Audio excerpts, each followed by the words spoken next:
Hello, everybody. Welcome to another episode of Dungeon Mastered. I am your host, Dustin. With me is Martin. Hey, everybody. And our good friend, Carl. Hey, how are you? Now, you guys haven't met Carl yet. His episode will be coming up, I think, in 2 weeks. And he's going to be playing the illustrious cleric. The cleric. The clerk. Not to be confused with the Kevin Smith movie. But, yeah, he'll be playing that. But we decided today that because we've had such a good reception over the past 2 weeks, we've only been here 2 weeks, we've got a lot of good feedback, a lot of support. We thought, why not just throw out some bonus episodes during the week? We all are sitting here looking for reasons to get together and do this junk anyway, so why not throw some bonus episodes just for fun? And we like to talk, so. Really, yeah, we just like to jib-jab back and forth. So you're not going to get a super high-quality audio experience because, let's just be honest, I'm too flat-out lazy to do any kind of editing. Just don't care that much, guys. So we're going to take what we get. And we also have the most podunk setup in history today, so we're passing microphones back and forth, except for me, because I'm special.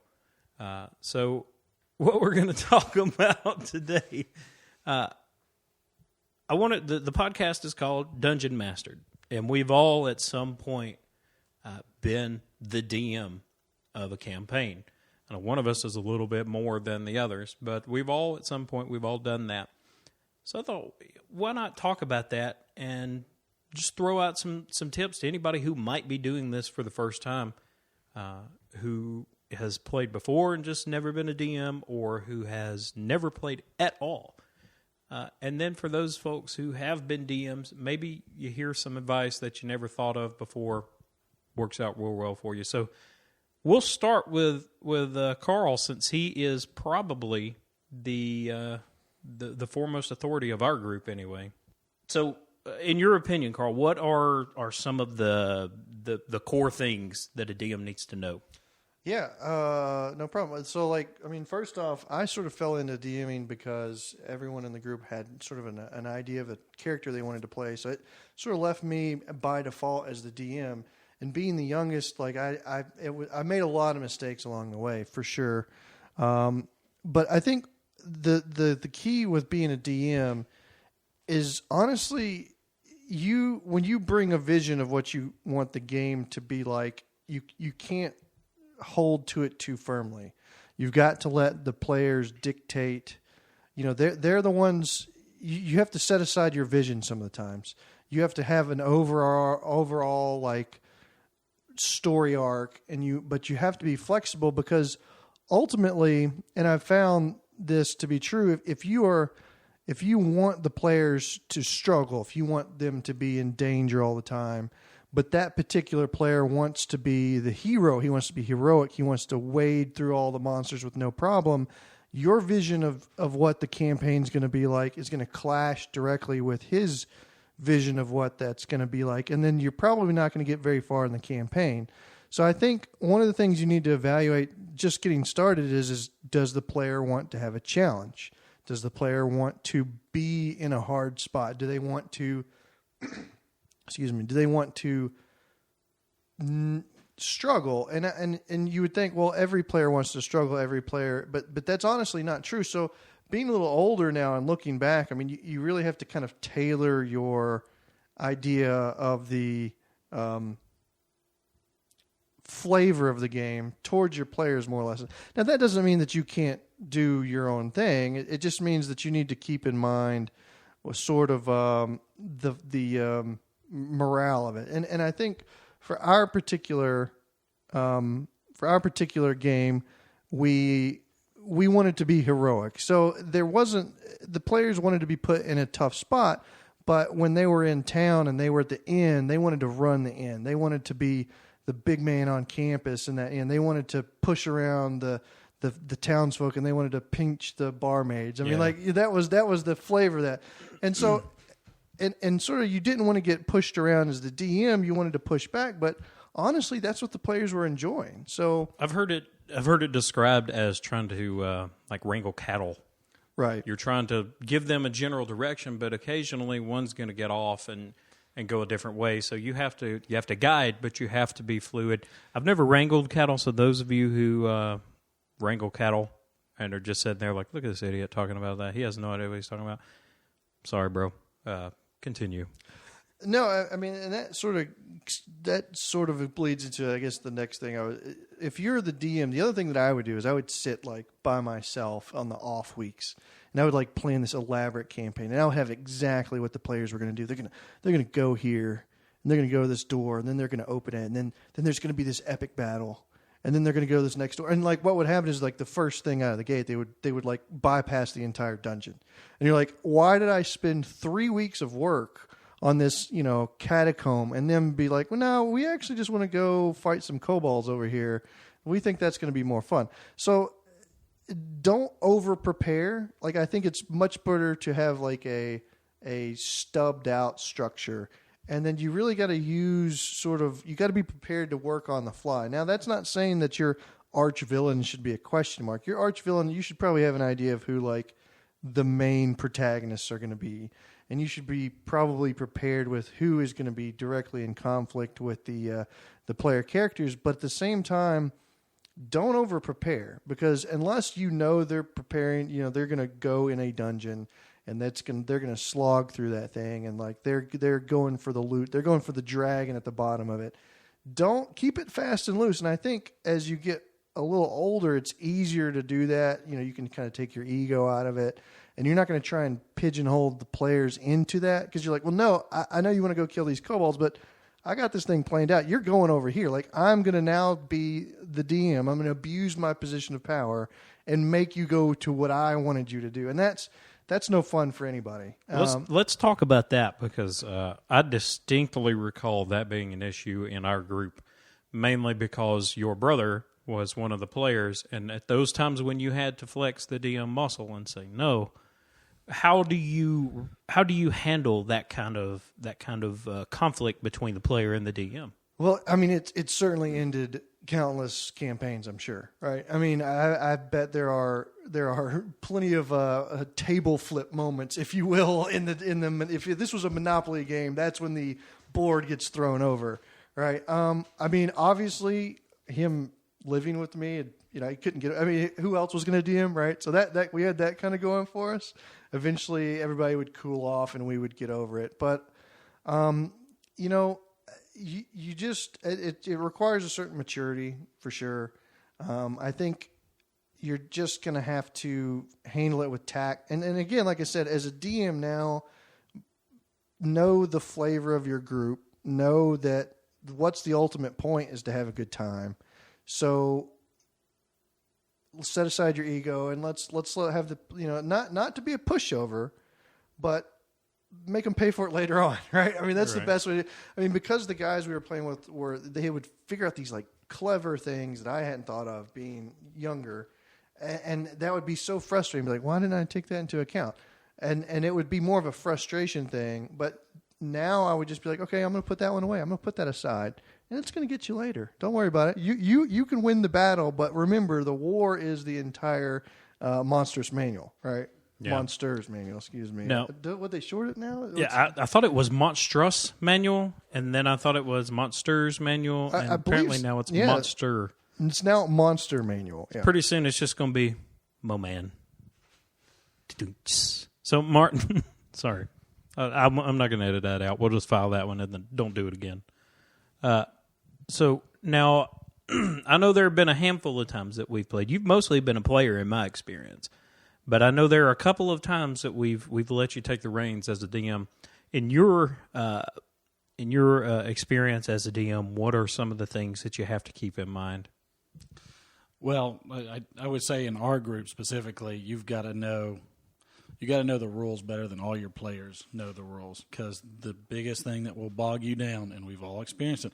Though, they're entertaining when you look back on it and everything else during the game. You can bog down for an hour and a half just comparing rules and different sections of whatever the handbook is or the monsters manual, or that thing doesn't have that or something else and things like that. And, at some points you have to flex that DM muscle and just say, here's the path, or here's the monster, or sorry, you can't do this right now. And again, like Carlton says, those types of things, just it doesn't always bode well with your audience and your players, and so sometimes you have to refresh later, and everybody has to settle and relax, and then everybody's got to come back, because at the end of the day, you got to remember this is just a game, and it's a game that everybody's here to enjoy. As a DM, something that I just did the other week, just DMing a little small thing that I had going on with one other person, and we literally just tried to use the handbook, did basic, and just to kind of learn and refresh ourselves on why we even like to play. And it's the story, it's the experience, it's even the camaraderie amongst the players in game and out of game. It's all those different dynamics going as one. And for me, probably something that I would do different now as opposed to before is probably not flexing the DM muscle as much. Really kind of making an environment that's conducive to the proficiencies and abilities of your characters. Because the worst thing in the world is to, be a rogue. We just did one on that. Thankfully, that's coming out soon. We just did a rogue where he got to flex a lot of his rogue muscles, his different proficiencies. The worst thing you could do is stick a character in an environment where they can't use anything, because then they're not having fun. And that's really the big thing, So if you get the opportunities to actually use your proficiencies, talked about skill challenges, which I'm really looking forward to. I think that's awesome. Those are things that DM-wise, I think you have to put in there that, yes, you have to work hard on these sometimes and really create. You got to create the story. You got to give them a reason, give them a plot, give them an environment, give them that vision of what everything looks like and where you want to go. So let me go back to something that you said before about letting your characters flex their muscles. Do you feel like, as a DM, you sort of need to know the characters in your game as much or better, maybe, than the player? Oh, yeah. Yeah, you have to, because not only that, but you have to know your players themselves. And when you know those players, you also know what kind of personality they're going to push into those characters that they've made. They might not play them exactly the same, but they're going to do that. That, again, this first edition has a great piece in it where it allows you to have those traits and bonds and flaws.